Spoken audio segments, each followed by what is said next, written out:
ఎప్పుడు గౌరవిస్తాం? మీ నాన్నని ఎందుకు గౌరవిస్తామా మనం? నాన్న నా కోసం ఉన్నాడు, నా కోసం కష్టపడ్డాడు అన్న గౌరవం ఉంటే నాన్నను గౌరవిస్తాం. అదే నీ దేశం కోసం ఎవరు పోరాడిన వాళ్ళు ఎవరు అంటే, నీ పక్కింటి రోజు ఫీజు కట్టాడంటే నాన్న మీద గౌరవం ఎందుకు వస్తుంది? వీడికి ఎవరో వచ్చాడు నిన్ను నీ ఆకలి తీర్చాడంటే తండ్రి మీద గౌరవం ఎందుకు వస్తుంది? అలానే మన చరిత్రలో నిజంగా ఈ చరిత్ర నిలబెట్టింది ఎవరు? మన స్వతంత్రం కోసం పోరాడింది. అసలు స్వతంత్రంకి పోరాడాల్సిన పరిస్థితి ఎందుకు వచ్చింది? ఇంత అద్భుతమైన దేశాన్ని, ఇంత సాంప్రదాయబద్ధంగా సంస్కృతిబద్ధంగా ఉన్న దేశము పరాయి పాలనలోకి ఎందుకు వెళ్ళింది? ఇప్పుడు ఇంచుమించు అలాంటి పరిస్థితులు వస్తున్నాయి అనిపిస్తుంది నాకు. నిజంగా మనసుకు అనిపిస్తుంది. ఒక చిన్నప్పుడు అనుకునేవాళ్ళం అంత గొప్ప రాజులు ఎందుకు కొట్టుకు చచ్చారు అని. ఎందుకంటే డివైడ్ అండ్ రూల్. ఇప్పుడు ప్రభుత్వాలు ఏం చేస్తున్నాయి? అదే డివైడ్ అండ్ రూలే చేస్తున్నాయి. కులాలుగా డివైడ్ చేస్తున్నాయి, మతాలుగా డివైడ్ చేస్తున్నాయి, భాషలుగా ఈ మధ్య ఇంకా ఘోరం చూస్తున్నాం. భాషలు, భాషాభిమానం ఉండాలి అనుకున్నాం నిజంగా, కానీ భాష పేరు పైన కొట్టుకు రావాలి అనుకో, విడదీయడానికి ఇంకొక ఆయుధం దొరికినట్టు అనిపిస్తాం. ఇదే కదా చరిత్రలో జరిగింది. అదే చరిత్ర మన తిరిగి ప్రజలు గమనించగలగాలి. సో ఈ మన ఇంకొకటి మనం అనుకుంటాం, చరిత్ర ఎందుకు తెలుసుకోవాలంటారు? మీ మాటలో వినాలంటే చరిత్ర ఎవరైనా చరిత్ర ఎందుకు తెలుసుకోవాలి? ఎంత వైభవంగా ఉంది, ఎంతో గొప్పవాళ్ళు ఉన్నారు ఏంటి అంటే, వాళ్ళని చూసి ఏంటి మీరు అందరు పనికిరాలు, మీకు అసలు సంస్కృతి లేదు. ముఖ్యంగా భారతీయ చరిత్ర విషయానికి వచ్చినట్టయితే ఈ రోజు మనం చదువుకున్నటువంటి ఏదైతే ఈ రోజు మన చరిత్ర పుస్తకాల్లో ఉన్నది కావచ్చు, చివరికి గూగుల్ని నమ్ముకున్నా కూడా భారతదేశానికి, భారతీయులకి అసలు అడుక్కునే వాళ్ళు వీళ్ళు బయట ఎవరు రాకపోతే ఇక్కడ అడుక్కు తినేటోళ్ళు అనే నాడుల్లో నడుపుతా ఉంటది వ్యవస్థ అంతా.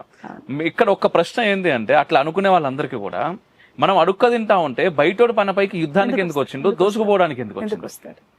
వాడు మనతో పాటు అడుక్క తినడానికి వస్తాడా? బయటోడు మన దగ్గర ఏదో ఉంటే తీసుకెళ్ళడానికి వస్తాడు కదా.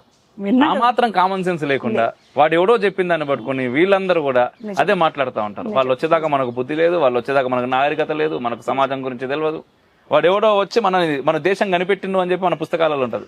దేశాన్ని కనిపెట్టింది దరిద్రులారా. అంతే కదా, ప్రపంచానికి బట్ట కట్టును రానప్పుడు మన వాళ్ళు పట్టు చీర కట్టున్నారు. అది మన వ్యవస్థ.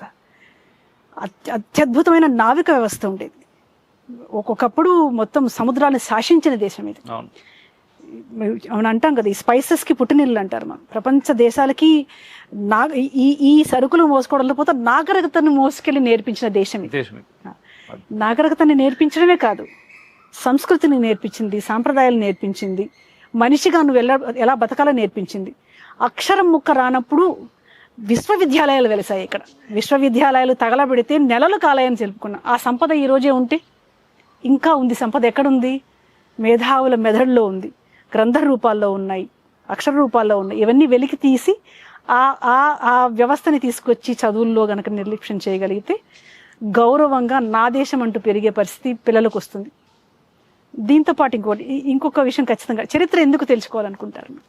ఎందుకు చేర్చే ప్రయత్నం చేయాలంటమ్మా, ముఖ్యంగా మన పూర్వీకులు అంటే, చిన్న ఎగ్జాంపుల్, నేను ఒక ఇంట్లో ఉన్నాను, మా నాన్న ఏం చేశాడు, మా తాత ఏం చేశాడు అని తెలిసినప్పుడు ఆటోమేటిక్గా మనకంటూ ఏం చేయాలి అనే ఒక భావన వాని మనసులో కలుగుతుంది.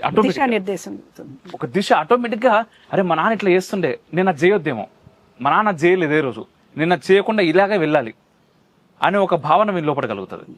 నువ్వు ఎవడో ఏదో చెప్పాల్సిన అవసరం లేదు. దాన్ని చాలా పకడ్బందీగా మనకు దూరం చేస్తారు అనేది అది తీసుకొచ్చి మళ్ళీ మన విద్యా వ్యవస్థలో ఏం పెట్టాలన్నారు కదా, ఇవి పెట్టవలసినవి.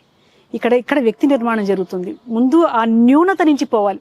నేను భారతీయుడిని చెప్పుకోవడానికి న్యూనత ఏంటి? అసలు అఖండ వైభవంతో ఉన్న ఈ సాంప్రదాయాల్లో పుట్టడమే నీ అదృష్టం, ఈ నేల మీద పుట్టడమే అదృష్టం అంటాం కదా మనం. వేదభూమి, ధర్మభూమి, కర్మభూమి, ఇటువంటి భూమిలో పుట్టడం నీ అదృష్టం అనుకునే స్థాయి నుంచి నీ దౌర్భాగ్యం, నువ్వు గడప దాటి వెళ్ళిపోని దేశాలు పంపించేసిన తల్లిదండ్రులను చూసామా? ఈ రోజు మనం చూస్తుంటే ఏ దేశంలో చూసినా భారత మూలాలు కనిపిస్తా ఉంటాయి. మన రాముడి చరిత్ర కనిపిస్తా ఉంటది, మన కృష్ణుడి చరిత్ర కనిపిస్తా ఉంటది, వీళ్ళందరి మన దేవుల విగ్రహాలు కనిపిస్తా ఉంటాయి. కొన్ని వేల సంవత్సరాల క్రితం అక్కడ తవ్వి కనిపిస్తా ఉంటారు, చూస్తా ఉంటాం. మన శ్రీశేఖర్ గురించి మన వాళ్ళు మోసుకు వెళ్ళారు ఈ సంస్కృతిని. బట్ట కట్టడం రాని, తిండి రానప్పుడు, భాష రానప్పుడు ఈ సంస్కృతం ఆధారం చేసుకుని మన వనరులని, మన సంపదనలతో పాటు సంస్కృతిని పంచి వచ్చాము. అదంతా సంస్కృతి మొదలైంది మన సనాతన ధర్మంతో.